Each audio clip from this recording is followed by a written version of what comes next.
जय महाराष्ट्र मित्रांनो, आज आपण आलेलो आहे शक्ती, भक्ती, त्याग आणि बलिदानची पवित्र नगरी चित्तोडगडच्या किल्ल्यामध्ये. यातील शक्ती हे महाराणा प्रतापकडे बघून आपल्याला कळते, भक्ती ही मीराबाईकडे बघून आपण समजू शकतो, त्याचप्रमाणे त्याग हे दासी पन्नाताई यांनी स्वतःच्या मुलाचा जीवाची पर्वा न करता केलेला त्याग त्यामधून कळतो. आणि बलिदान हे राणी पद्मावती हिने 16,000 राजपूत महिलांना सोबत घेऊन स्वतःच्या आत्मसन्मानाप्रित्यर्थ केलेला जोहर, यामधून हे बलिदान आपण समजू शकतो. तसे बघितले तर चित्तोडगड हे शहर चित्तोडगड जिल्ह्याचे प्रशासकीय केंद्र म्हणून ओळखले जाते आणि 2013मध्ये या फोर्टला युनेस्को वर्ल्ड हेरिटेज साईटचा दर्जा प्राप्त झालेला आहे. चित्तोडगड या किल्ल्याभोवती 7 मोठे दरवाजे असलेली मोठी भिंत बांधलेली आहे. ही भिंत व हे भले मोठे दरवाजे सन 1433 मध्ये महाराणा कुंभा यांनी निर्माण केले होते. सबसे पहले तो शक्ति, भक्ति और इस त्याग की भूमि पर आप लोग छत्रपति शिवाजी के यहाँ से, महाराज के यहाँ से पधारे हुए रानी पद्मावती का किला है। हार्दिक स्वागत है इस किले के ऊपर। और ये शक्ति, भक्ति और त्याग की भूमि है। हाँ, ये देखिए आप लोग जिस सर्कल में अपन खड़े हैं इसको जनाना सर्कल बोलते हैं। उस टाइम का जो रूलर पीरियड में था उधर का मर्दाना सर्कल था, बीच का मेन गैलरी निकलने का था। ये जो सुरंग नजर आ रहा है आप लोगों को, यहाँ से 1 से 1.25 किलोमीटर दूर एक नेचुरल तरीके से एक वाटरफॉल गिरता है जिसका नाम है कि गोमकी टैंक, जहाँ इसको गोमकी टैंक जो एक कुंड भरा हुआ है। बाउंड्री वाईज बघितलं तर हा एशियातला सर्वात मोठा किल्ला आहे, जो जवळपास 700 एकरमध्ये पसरलेला आहे. या किल्ल्याला हेलिकॉप्टरने किंवा सॅटेलाईट इमेजने बघितलं तर तो मच्छीच्या आकाराचा दिसतो. तसेच समुद्रसपाटीपासून या किल्ल्याची उंची ही 1850 फूट वरती आहे. चित्तोडगडचे मूळ नाव हे चित्रकूट असून 5व्या शताब्दीमध्ये चित्रांगद मोरी यांनी निर्माण केल्याचे सांगितले जाते. त्याचप्रमाणे त्यांच्याच नावावरून या किल्ल्याचे नाव चित्तोडगड असे पडल्याचे बोलले जाते. त्याचप्रमाणे समोर जे आपण पॅलेस बघत आहे, इथे 16व्या शताब्दीमध्ये संत मीराबाई या राहत होत्या. या किल्ल्याची आणखी एक स्पेशालिटी म्हणजे या किल्ल्यामधून 27 लढाया लढल्या गेल्या, ज्यामधून 24 लढायांमध्ये किल्लेदारांनी विजयश्री खिचून आणली. फक्त 3 लढायांमध्ये राजांना हार मानावी लागली. या किल्ल्याचे आतापर्यंतचे सर्वात महान शासक होते राणा कुंभा, ज्यांनी आतापर्यंत टोटल 56 लढाया लढल्या व सर्वच्या सर्व जिंकल्या. असे शूर आणि महान शासक या किल्ल्यामध्ये होऊन गेले.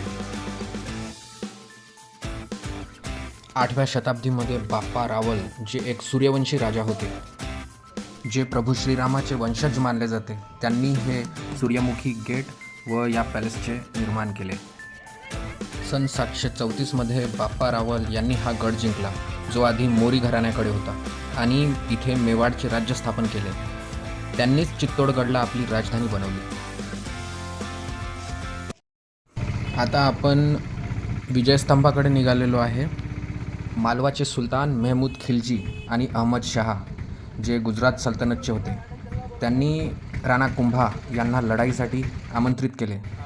सारंगपूर मैदानावर झालेल्या या लढाईमध्ये राणा कुंभा यांचा विजय झाला व त्या विजयाच्या स्मृतिप्रित्यर्थ त्यांनी सन 1448मध्ये 122 फूट उंचीचा हा 9 मंजिली असलेला विजयस्तंभ उभारला.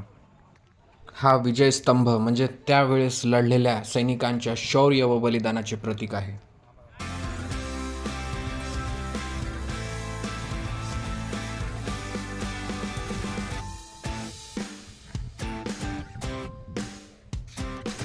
त्याचप्रमाणे इथे समोर जे हे तुम्ही गार्डन बघत आहे, अगोदर इथे गार्डन नसून 40 ते 50 फूट खोल असा खड्डा होता, ज्याला जोहर कुंड म्हटले जायचे. सन 1303मध्ये अलाउद्दीन खिलजी याने राजा रतनसिंग यांचा पराभव केला व तो आपल्या सैनिकांना घेऊन चित्तोडगड किल्ल्यामध्ये ज्यावेळेस आला, त्यावेळेस राणी पद्मिनी यांनी आपल्या आत्मसन्मानाखातीर जवळपास 16,000 राजपूत महिलांना सोबत घेऊन या कुंडामध्ये जोहर केला व आपल्या प्राणाची आहुती दिली.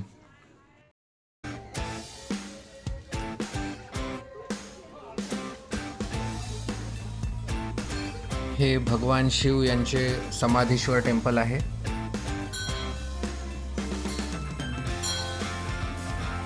खूप जास्त प्राचीन आणि पुरातन असे हे शिवमंदिर आहे.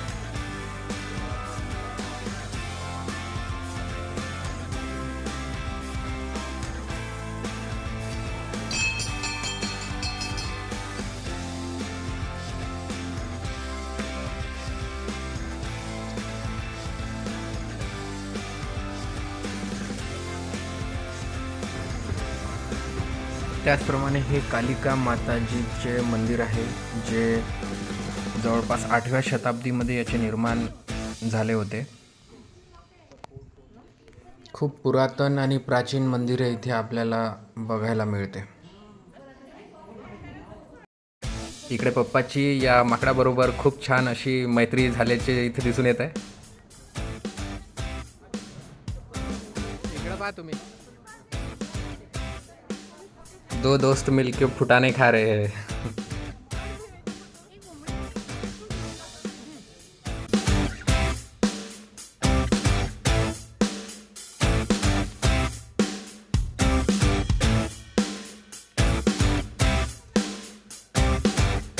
वो वाला वो खातन महल है, यहाँ के जो पासवान थे ना, खातन नाम के, जिनपे जो खुश होकर राणा लोगों ने बना दिया.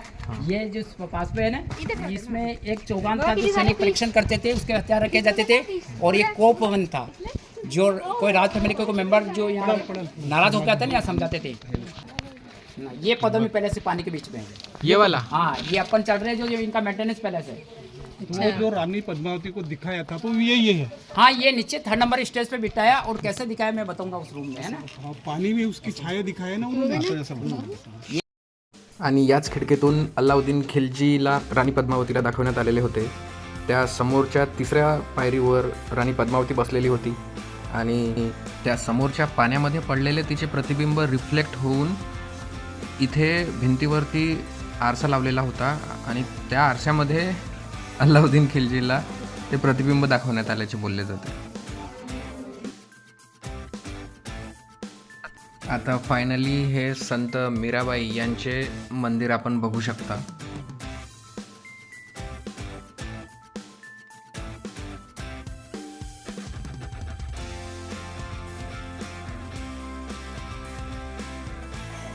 संत मीराबाई यांचे गुरु श्री रविदास महाराज यांच्या स्मृतिप्रित्यर्थ हे स्मारक बनवले आहे आणि समोर मीराबाई यांचे मंदिर आहे. इथेच मीराबाई यांनी श्रीकृष्णावरती कविता रचलेल्या होत्या. सांसों की माला पे सिमरू मैं पी का नाम. हे गाणे सुद्धा बहुतेक इथेच रचले गेले असेल.